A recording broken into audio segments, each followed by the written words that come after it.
Aloha and good afternoon. Thank you for joining us here on This Is Now. Happening right now, hundreds of Kapiolani nurses are on the picket line for their one-day strike. Hospital management says all nurses represented by the union, even those who are not striking today, will be locked out of the hospital until they accept the contract offer.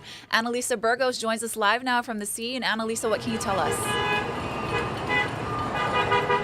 Well, hey guys, as you can see, hundreds of nurses behind me in front of the hospital. I'm going to step away for a little bit so you can see them. They've been here since 7 this morning, even though it would mean losing their health benefits starting October 1st. Now, you'll remember contract negotiations have been going on for about a year between the union and the hospital. Talks yesterday broke down between them and they couldn't come to an agreement. Now, because of the strike, tomorrow at 7 a.m., the hospital said it would lock out these nurses until they agree to their offer unconditionally. They've called it generous, but that's actually something the nurses disagree with. They say they're willing to take the risk, and that's why they're out here. We heard from both sides this morning. After this strike, all these nurses are thinking, what's going to happen tomorrow with the lockout? You see this? We have children, we have families. And the hospital has been threatening us every day this week that they're taking away our insurance. You're not just taking away from us, you're taking away from our children, our families. There'd be a lot more kids here, but they're in school. You should be ashamed of yourself. Their benefits will continue through the month of September. That is for health and dental. As they cross over into October, they will be able to have the same benefits through COBRA. And we communicate with our nurses. We will not allow a contract dispute to keep our eye from doing exactly what we've committed to. We are here for our community. Our care will be uninterrupted.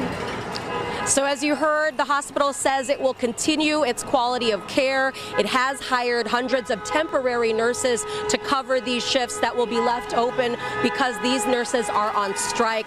And for now, no end in sight. Both sides have said they are sticking their fork in the ground, not willing to move on this issue of nurse-to-patient ratios. It's not about money, the nurse union says. They say it's about the staffing policies that the hospital hopes to implement. So again, we'll be following this for you throughout the day, and we'll have more later in tonight's newscast. Reporting live here at Kapiolani Medical Center, Annalisa Burgos, Hawaii News Now. Back to you guys. Thank you so much, Annalisa. Now to our other big story today. Hawaii's Attorney General released the second phase of her office's investigation into the Lahaina wildfire disaster.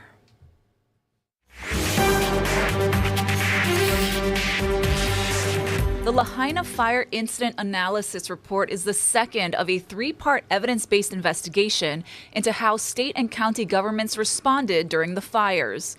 The Fire Safety Research Institute, which prepared the report, says it found the devastation caused by the Lahaina fire cannot be connected to one specific organization, individual, action, or event. The report says there was a widespread lack of preparedness among government, privately owned entities, and residents, and an underinvestment in wildfire prevention, public education, and infrastructure. It also says Maui County's incident management operations had a siloed command structure that contributed to a lack of communication both to the public and responding agencies. This Phase 2 report provides the science, evidence-based information and steps government needs to learn from its mistakes, to move forward to ensure a safer Hawaii. 850 gigabytes of data are now available on the website of the Department of the Attorney General. It includes the documents, audio, visual that we receive from federal, state, and county agencies, as well as the interviews with the public employees at both the state and county level, as well as elected officials. It includes FSRI's own data compilations. With respect to my commitment to transparency, I have only redacted the personal identifying information of residents or individuals present. I have only redacted images of the deceased. We'll have more details about the Attorney General's investigation on air and online, and we'll have the full report posted at hawaiinewsnow.com. The Kauai Police Department needs the public's help locating a suspect with outstanding warrants.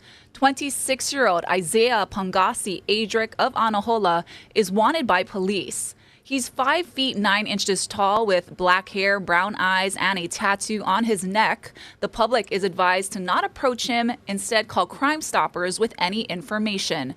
Another man police were looking for, 46-year-old David Higuchi of Kapa'a, was arrested this morning. 4 flight attendants are in the hospital after reportedly feeling sick during an Alaska Airlines flight from Kauai to Seattle. We're told the plane departed at around 11 o'clock last night from Lihue. Shortly after, the 4 flight attendants reported that they weren't feeling well.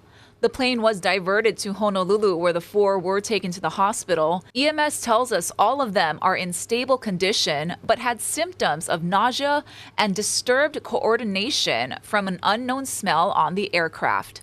No other passengers or flight crew members appeared to be affected. Alaska Airlines says they're working to rebook flights to Seattle later today and that the plane is being flown back to Seattle with no passengers for inspection. Attorneys in the Dana Ireland murder case took their battle over evidence to the state Supreme Court yesterday. The justices heard arguments over whether police should be forced to share information they have about the newly identified suspect, Albert Laurel Jr., who took his own life after being interviewed by detectives. The Hawaii Innocence Project wants that evidence to prove the innocence of brothers Albert Ian and Sean Schweitzer, who were wrongfully convicted of the kidnapping, rape, and murder of Ireland back in the year 2000. Hawaii County Police say the records should stay secret because the case is still under investigation. I don't think anyone's saying that the police department shouldn't do the investigation. You know, I'd be the first to admit that we want a thorough and complete investigation. But the question is, what is being investigated at this point? We're 30 plus years out.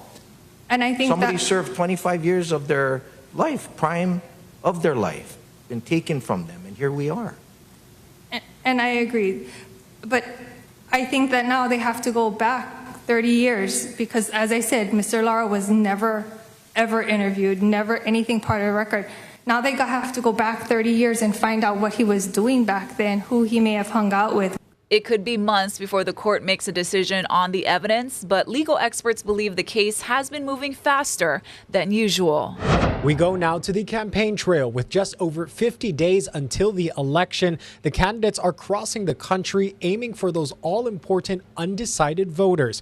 Vice President Harris is in the battleground state of Pennsylvania, while former President Trump was out west today in California and Nevada. NBC's Alice Barr has more from Washington. In a busy day on the campaign trail, former President Trump speaking from his golf course in California, attacking Vice President Harris's record as a San Francisco prosecutor and saying he wants to be known as the border president. Because I'm going to show you what a border security job we can do. The former president leaning into false, debunked claims about Haitian immigrants eating pets in Springfield, Ohio. We will do large deportations from Springfield, Ohio. Large deportations. We're going to get these people out. As the real world effects grow increasingly alarming, for the second day in a row, students had to be evacuated from Springfield public schools because of threats. The former president dodging a direct question on why he's repeating false claims that city and state officials adamantly deny. No. The real threat is what's happening at our border. President Biden speaking out today. Simply wrong. There's no place in America.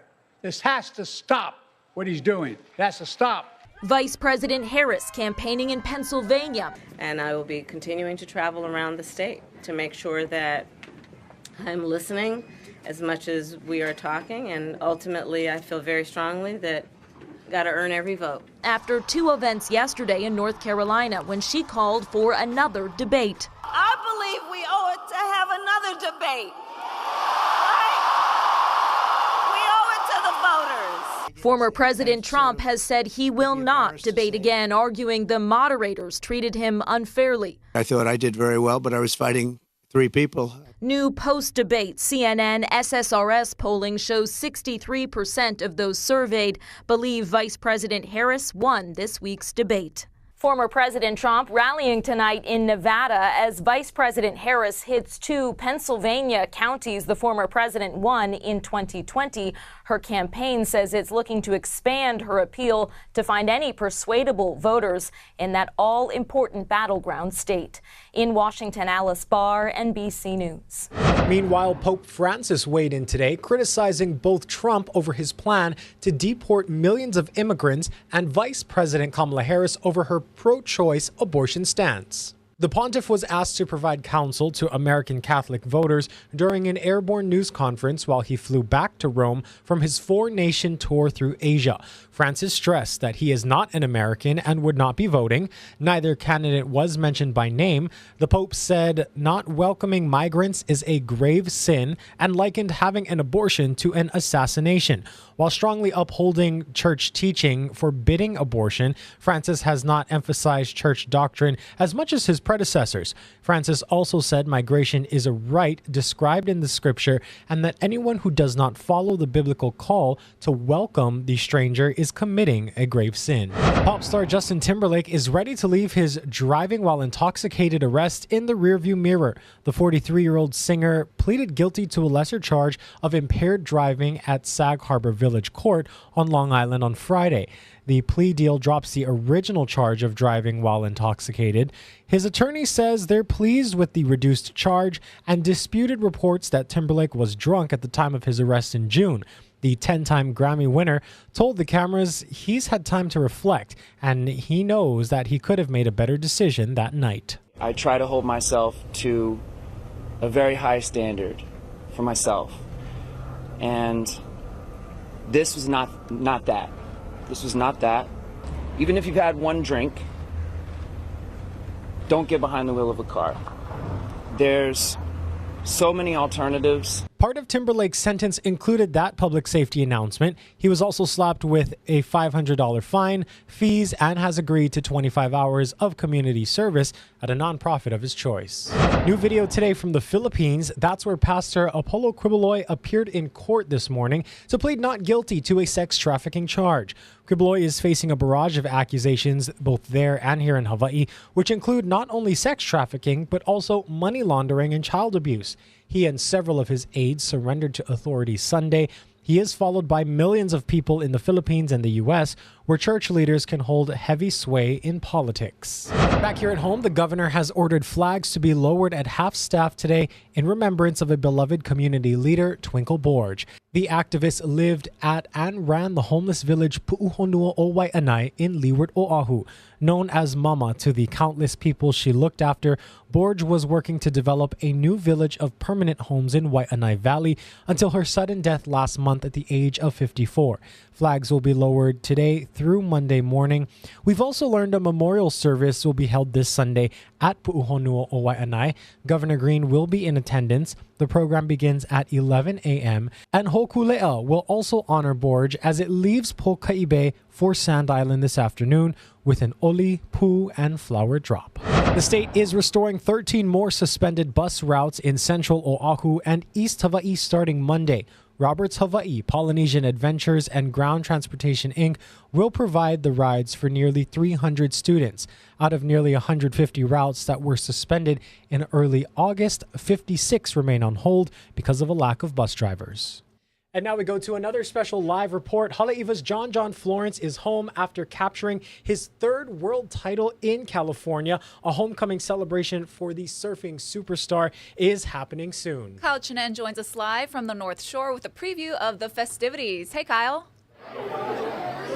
How's it going, guys? Aloha from Sunset. I'm right in front of Sunset Elementary, right across from Sunset Beach Park, and we're all getting ready here for the homecoming of John Florence. He's supposed to get here Around 12:45, he's being greeted by friends, family, coming down Cam Highway up to the elementary school, greeting the kiddos over there, and then coming back down for the celebration. I'm going to step out of frame really quick. As you can see, the grill is on.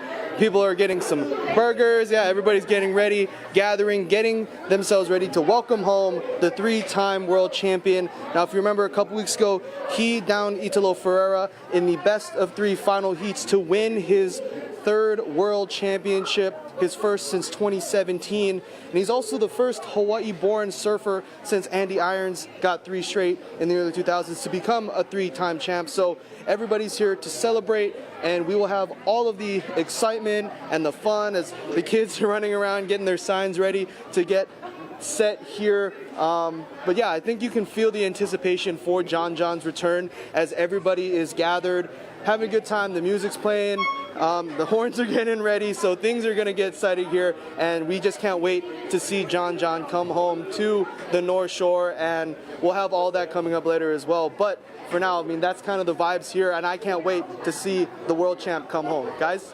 Oh, Kyle, well, it looks like it's going to be a great time out there. Thank you so much, and enjoy out there along with the North Shore community. So much fun to see that right there.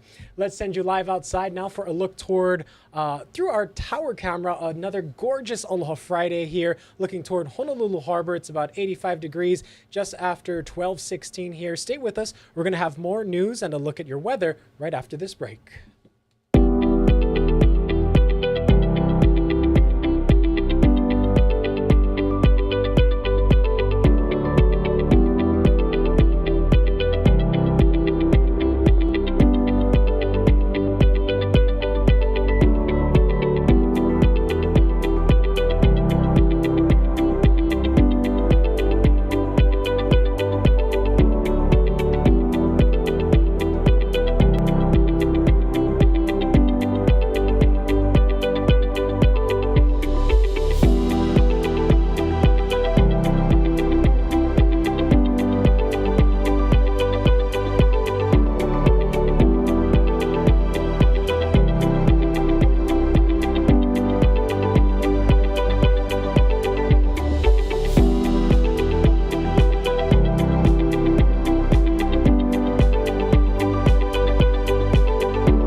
How's it on this Aloha Friday?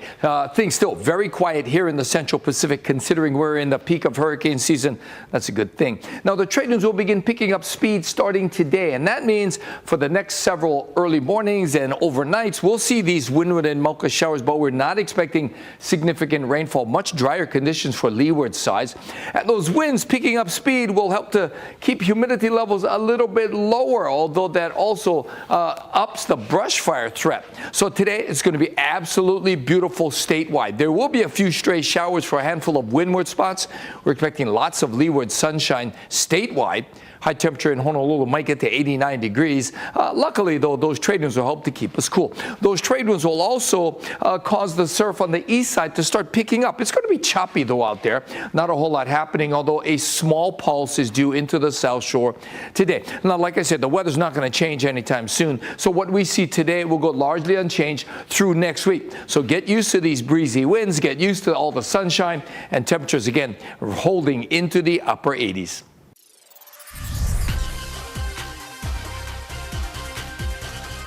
Hey, happy Aloha Friday, everyone. Davis here in the Digital Center with your weekly sports update. Now, if you were at TC Ching Field 2 weeks ago, you saw the heartbreaker against UCLA, UH losing 16-13. Now, it was a very close game, a well-fought game for UH. A big shout-out to UH's Profeli Ashlock, though. He had 9 receptions and 112 yards and 1 touchdown. He is actually now ranked 31 in the country for receiving yards. Braden Shager is also ranked 62 in the country. Now, that was a tough loss for UH, but they're hoping to bounce back against Sam Houston tomorrow. Now, if you haven't heard of that team before, that's because this is the first time UH is playing them. Located in Texas, UH is going to have to face the heat against this team, as Sam Houston is a decent team. They're 1-1 on the season. This is actually going to be their home opener. Check out these all-orange uniforms by Sam Houston. Pretty cool right there.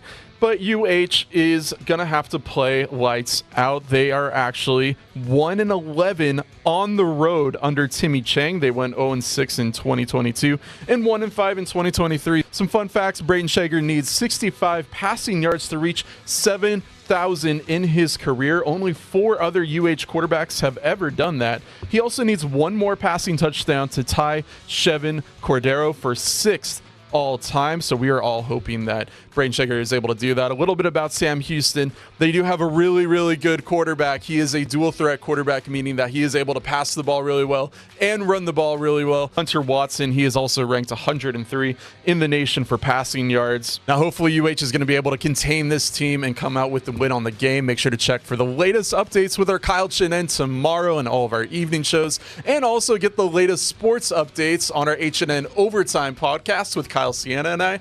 Guys, thank you again for watching. I'm Davis. Happy Aloha Friday. Sticking with sports news, it was the hit heard around the football world that sidelined Hawaii's Tua Tagovailoa just 2 games into the season. The NFL says the Miami Dolphins quarterback suffered a concussion, putting his pro career in jeopardy. Our Ben Gutierrez has more reaction to this. This is the latest head injury for the St. Louis grad who just signed a record contract with the Dolphins. Some fans say it may be time for Tagovailoa to consider retiring. Pressure. Tua steps up. He's going to run for the first down and takes a shot.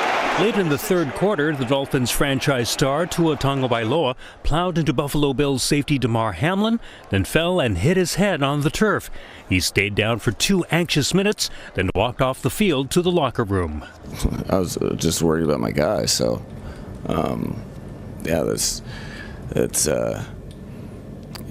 not something that you ever want to be a part of. He limped off the field, and again, it could be a multiple thing where he did have some type of lower extremity injury, but that also could be something neurological. And then he seemed to mouth, did I get knocked out? Which is, again, when you don't know the circumstances, that's never a good sign. Especially since it's happened twice before. An especially severe concussion ended Tua's 2022 season, but also spurred some changes. Tua started a new rule where there's, actually an official up above that's monitoring any potential concussions on the field. There's also a sideline doctor as well. So he has a new helmet. I don't see it as a big issue. However, in this case, when he did get hit, it clearly was something that may have triggered some previous injuries. And doctors say typically the more someone gets a concussion, the worse it is. They've been studying the brains of NFL players and finding a real correlation between the number of times that they've had a concussion and the amount of sort of atrophy of their brain. Their brain is just literally shriveling up. Tagovailoa just signed a new 4-year contract with the Dolphins worth $212 million, making him the 5th highest paid quarterback in the NFL. Even if he never plays again, Tagovailoa would be guaranteed $167 million. Some fans and medical experts say he should consider hanging up his helmet. For NFL players, the more times they get concussions, they start to ask themselves that question, gosh, how much longer do I think I can put my body through this? This is, I wouldn't say unprecedented, but in terms of a star football player, this stage of his career, this could be early retirement, and there's still a lot, obviously, to unfold. We just need to evaluate, and I'm just worried about my, my teammate, and like the rest of the guys are. Doctors say players recovering from concussions need to take a break for at least a week, but it's possible Tagovailoa may stay on the sidelines longer. The Dolphins say he'll undergo more evaluation. Ben Gutierrez, Hawaii News Now. Thank you, Ben. And the world's best pizza for 2024 isn't in Naples or even in Italy. It's in New York City, which is not surprising. The Italy-based 50 Top Pizza Awards named Una Pizza Napoletana as the best this year. The owner of the pizza parlor in Lower Manhattan said it's inspiring to be recognized like this 30 years into his career. Now, adding to their bragging rights, New Yorkers saw 3 other pizzerias make the 2024 list. Italy still managed to dominate the overall list with 41 eateries compared to 15 in the United States. And if you're doing the math and you realize that doesn't add up, that's because despite the name, the top 50 list actually includes 101 restaurants in total. All right, Ash, real quick, let's stir up some controversy. Do you think pineapple belongs on pizza? Absolutely not. I think it does. No, it does not. More on this later, guys. Let's end today with another live look out over Honolulu. Thanks for watching. Have a great week. Aloha.